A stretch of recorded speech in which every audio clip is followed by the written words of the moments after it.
तो राणा मेरे प्यारे भाई की हलचल मजा में एक बार फिर से सबका स्वागत है अपने चैनल सैफरन पे ट्यूब में। और मैं आपका वही दुर्गेश लेकर आ चुका हूँ एक और नई वीडियो। सीता के पति का नाम ले लेके नीता के पति का काम कर रहे हैं। राम का नाम ये सरकार में कोई मोरालिटी नहीं है, कोई शर्म नहीं है। हमारे देश का एक और गांधी 17 दिन से बिना खाए यहाँ बैठा है और गोडसेवादियों को कोई चिंता नहीं है इस बात की।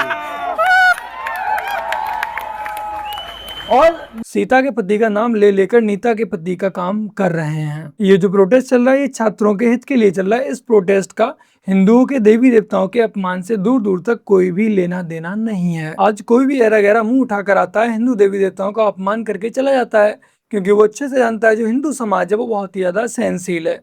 लेकिन कब तक इसकी भी एक लिमिट है, इसकी भी एक सीमा है। और मजहब के लिए इनके मुख से एक भी शब्द नहीं निकलता है, क्योंकि ये लोग भी अच्छे से जानते हैं कि जो मजहबी लोग हैं वो शांति पसंद कौम है। अगर उन पर कुछ बोला तो वो तुम्हें शांत कर देंगे। कुणाल कामरा से बस इतना ही कहना है कि भाई अगर तुम्हें बीजेपी से समस्या है, मोदी से समस्या है, योगी से समस्या है तो बीजेपी के लिए बोलो, मोदी के लिए बोलो, योगी के लिए भी बोलो, हमें कोई समस्या नहीं है। लेकिन अगर बात धर्म की आएगी तो थोड़ी समस्या पैदा हो जाएगी। जब आप हमारे देवी देवताओं का अपमान करेंगे तब समस्या पैदा हो जाएगी। फिलहाल जो कोई भी इसके अच्छे से खातिरदारी करेगा उसके लिए मेरी तरफ से 1 लाख रुपए की सहायता राशि दी जाएगी। फिर से ध्यान से सुन लीजिए भैया, मैं सिर्फ और सिर्फ खातिरदारी की बात कर रहा हूँ, क्योंकि मैं गांधी जी का परम चमचा हूं, तो मैं अहिंसा की बात ही करूंगा। तो जो भी अच्छे से इसकी खातिरदारी करेगा उसके लिए 1 लाख रुपए की सहायता मेरी तरफ से दी जाएगी। क्या भगवान एनिमल फिल्म के रणविजय जैसा सैडिस्ट हो सकता है? ये तो ऐसा हुआ कि भगवान ऐसा सैडिस्ट है कि ओ आओ आओ मेरे चाटुकार, मेरे चरणों का पानी पियो, तब मैं खुश होऊंगा, तब मैं तुम्हें कृपा दूंगा। क्या आदि शंकराचार्य एक हिपोक्रेट थे, यानी एक बहरूपीय? नाम क्या? दक्ष प्रजापति। और उसकी बेटी कौन? सती। सती एक दिन इंस्टाग्राम चला रही, सामने आई प्रोफाइल शिव की। शिव कौन? अपने हरियाणा का चोरा, देसी बंदा। ऐसे एक बार ठंड लग रही, वहां पे देखा शमशान घाट में चिता जल रही है, उसके आगे बैठ के हाथ सेकने लग गया, राख अपने ऊपर लगा ली।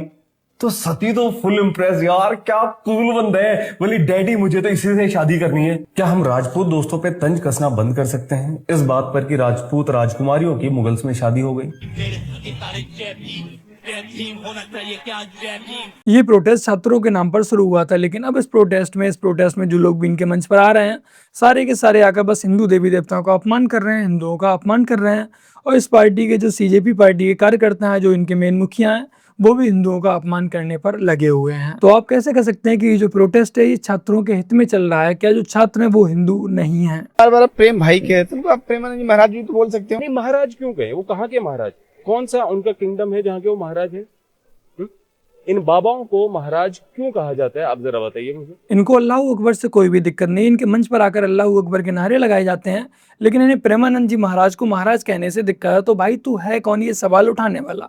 हम चाहे उन्हें भगवान माने, हम चाहे उन्हें महाराज माने, वो हमारी श्रद्धा है। तू अपना काम धंधा दे। मुझे अब तक यही समझ नहीं आ रहा कि आखिर ये प्रोटेस्ट छात्रों के हित की बात कैसे कर रहा है, छात्रों के हित के लिए काम कैसे कर रहा है। कभी ये हिंदुओं के देवी देवताओं का अपमान कर रहे हैं, कभी उनके साधु संतों का अपमान करने पर लगे हुए हैं। मुझे आपसे पूछना था, ये जो 20 तारीख को प्रोटेस्ट हो रहा है उसके बारे में आप क्या कहना चाहते हैं? तो उसमें यही कि जितने भी जो लोग हैं जो भी इसको देख रहे हैं, हर किसी को उसमें शामिल होना चाहिए, क्योंकि पूरे देश का मुद्दा है। और आप ये नहीं सोच सकते कि चलो कोई और बोल रहा होगा, है ना, क्योंकि बाकी भी जो लोग हैं वो भी आपकी तरह देश सब लोगों में कौन कौन? सब लोग मतलब एवरीवन, चाहे कोई डॉक्टर हो या लॉयर हो या इंजीनियर हो या पॉलिटिशियन हो या फिल्म एक्टर हो या डायरेक्टर हो, जो भी। और आपको लगता है देश के सभी लोग आपके साथ हैं, आपके विचारों से सहमत है? मैम इसमें विचार की तो कोई बात ही नहीं। बात एक सिंपल सी है कि पेपर लीक हुआ है, ये एक फैक्ट है, पर पेपर लीक तो नहीं होना चाहिए। तो इसमें तो विचारों के मतभेद की कोई बात है ही। तो आपको लगता है कि ये जो प्रोटेस्ट है सिर्फ एजुकेशन को लेकर है, उसके बाद कुछ और नहीं? नहीं, ऐसा कुछ नहीं है मैम, ये तो एक सोशल मूवमेंट है। लेकिन अभी हमारा जो मुद्दा है वो एजुकेशन का मुद्दा है। उसके बाद नेक्स्ट का मैम देखेंगे, पहले एक चीज सॉल्व हो। प्रेमानंद महाराज जी को आप बोलते हैं ये महाराज थोड़े ही है, तो ये आप किस बात पे, किस स्टेटमेंट के तौर पे कहते हैं कि वो महाराज नहीं? वो हिंदुओं के लिए जो उनको पूजते हैं, जो उनको मानते हैं, उनके लिए भगवान भी हो सकते हैं, महाराज भी हो सकते हैं। अगर आप नहीं मानते हैं वो बात ठीक है, लेकिन किसी और की आस्था को आघात करने का आपको किसने सर्टिफिकेट दिया है? वैसे किसी के कुछ कहने से कुछ वो नहीं होता। क्या नहीं होता? देश में एक नहीं, आप तो नहीं महाराज नहीं है ना, आप तो नहीं डिसाइड करेंगे। अगर आप हिंदू धर्म के मंदिर को, भगवान को गाली देने का हक रखते हैं, कभी मैंने आपके मुंह से किसी क्रिश्चियन के गॉड के लिए या अल्लाह के लिए कुछ स्टेटमेंट नहीं सुना है ऐसा बुरा। हाँ, कुछ नहीं बोला है। बाकी ठीक आपने है, अभी वीडियो- अभी जो प्रोटेस्ट है, हाँ। अभी हम उसकी बात लेकिन प्रोटेस्ट के आड़ में ये बात आप खुलकर करते हैं और आपसे कोई क्वेश्चन करे तो आप लोग कहते हैं गोदी मीडिया, ये मीडिया, वो मीडिया, ये तो गलत है। चलो कम से कम किसी पत्रकार ने तो इससे सही सवाल पूछा और सही सवालों का इसके पास जवाब भी नहीं है। आखिर में जब पत्रकार पूछता है तब कहने लगता है कि नहीं नहीं, इस प्रोटेस्ट की अब बात कर लीजिए। लेकिन जब प्रेमानंद महाराज की बात हो रही होती है भाई, तब तूने ये क्यों नहीं बोला कि इसमें प्रोटेस्ट की बात कर लीजिए, प्रेमानंद महाराज जी की यहाँ पर बात आप क्यों कर रहे हैं? जब हिंदू देवी देवताओं का अपमान हो रहा होता है उस समय इन्हें प्रोटेस्ट याद नहीं आता, बाकी समय इन्हें प्रोटेस्ट याद रहता है। बिट वरीड, सर की तबीयत काफी ज्यादा खराब है, विजुअल्स आप लोगों ने देखे होंगे। रोज सुबह उनके साथ उनके बगल में उठता हूँ तब कहीं ना कहीं मन में डर लगा रहता है।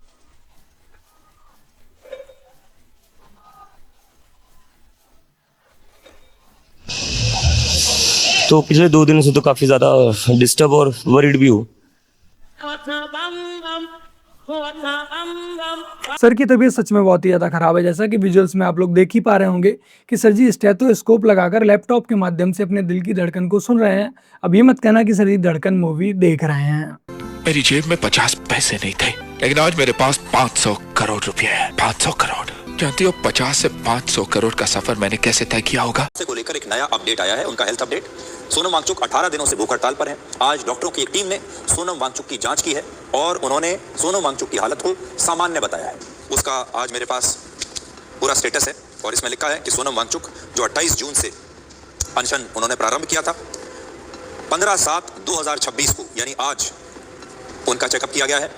डॉक्टर राम मनोहर लोहिया अस्पताल के डॉक्टर्स ने उनका चेकअप किया है। इसमें उन डॉक्टरों के नाम भी हैं जिन डॉक्टर्स ने उनका चेकअप किया है। राम मनोहर लोहिया अस्पताल एक बहुत बड़ा अस्पताल है दिल्ली का, और वो जो ये जगह है जंतर मंतर, इसके बहुत करीब है। तो वहाँ के सरकारी डॉक्टर्स ने आकर इनका चेकअप किया है और इसमें लिखा है सेहत मानक जो है उसमें लिखा हुआ है सामान्य, कि अभी उनकी जो स्थिति है वो बिल्कुल सामान्य है। शुगर 81 है जो सुबह टेस्ट किया गया है, और फिर लिखा है अभी शुगर जांच करवाने से उन्होंने मना कर दिया।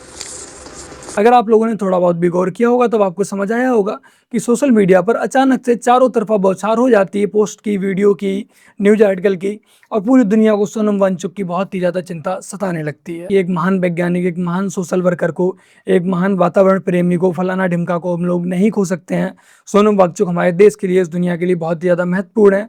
बहुत ही ज़्यादा गजब की सोशल मीडिया पर 2-3 दिन से भर भर के PR चल रही थी।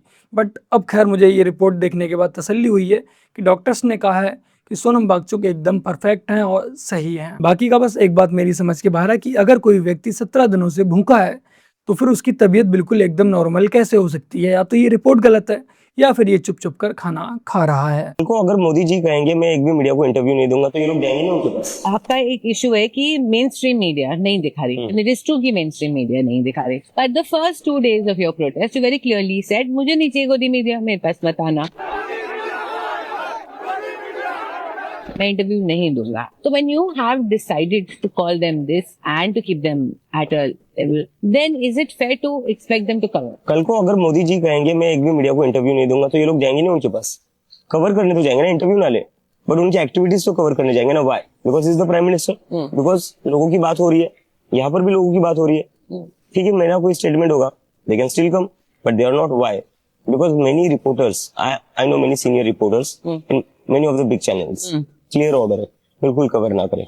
कौन दे रहा है क्लियर ऑर्डर? अबे ढक्कन, वो प्राइम मिनिस्टर है और तू कॉकरोच मिनिस्टर है, दोनों में अंतर होता है। अगर इस प्रोटेस्ट में किसी की जान हो जाती है तो इसके सर जिम्मेदार कौन होगा? और सर आप उनके घर वालों को क्या जवाब देंगे? सर जान किसी की नहीं जाएगी, किसी को कुछ नहीं होगा, यह हमारी जिम्मेदारी है, हम सभी का ध्यान रख रहे हैं।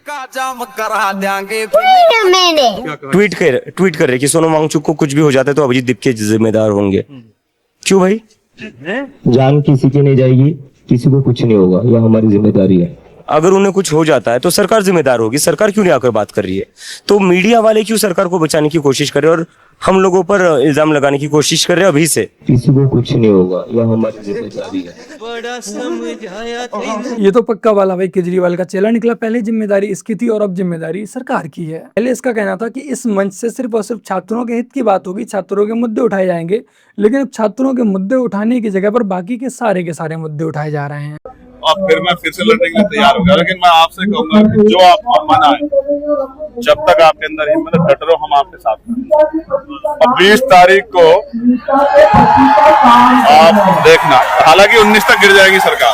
19 तारीख तक बीजेपी गवर्नमेंट गिर जाएगी, यानी कि हमारे देश को एक नया प्रधानमंत्री मिलने वाला है। अब वो नया प्रधानमंत्री कौन होगा? अभिजीत दीपके होगा, या ये विजेता दहिया होगा, या फिर ध्रुव राठी होगा, या फिर कुणाल कामरा होगा? आप लोग कमेंट कर अवश्य बताइएगा। अगर आपके मुख के आगे किसी ने माइक लगा दिया तो इसका मतलब ये नहीं होता है कि आपको कुछ भी भौंक देना होता है। मैं बॉम्बे जा रही हूँ वापस, शूट है मेरा एक, कभी कभी बॉलीवुड का भी थोड़ा मैं नाता मेंटेन लेकिन वो बॉलीवुड वाले जो हर मुद्दे पर पिछली सरकारों में लगातार बोलते थे कि नहीं एक मुद्दे पर बात नहीं कर रहे हैं 2014 के बाद से। जाइए ना, पूछिए उनसे, उनके जो फिल्म प्रमोशंस में आप लोग कवरेज करने के लिए पहुंच जाते हैं, ये सब भी पूछा करिए उनसे। देखो, इसकी ही कमी थी इस प्रोटेस्ट में, वो भी पूरी हो गई। अब बस इस मंच पर उमर खालिद, शर्जील इमाम, कन्हैया कुमार जैसे लोग आकर एक बार नारे लगा दें कि भारत तेरे टुकड़े होंगे, इंशाअल्लाह इंशाअल्लाह, अफजल हम शर्मिंदा हैं, तेरे कातिल जिंदा हैं, तब ये जो प्रोटेस्ट है वो पूर्ण हो जाएगा और इस प्रोटेस्ट को सफल माना जाएगा। तो मैंने जब चैट जीपीटी से पूछा कि चैट जीपीटी, अगर कोई इंसान 17 दिन तक कुछ भी नहीं खाएगा तो वो कैसा दिखेगा, प्लीज मुझे बताओ।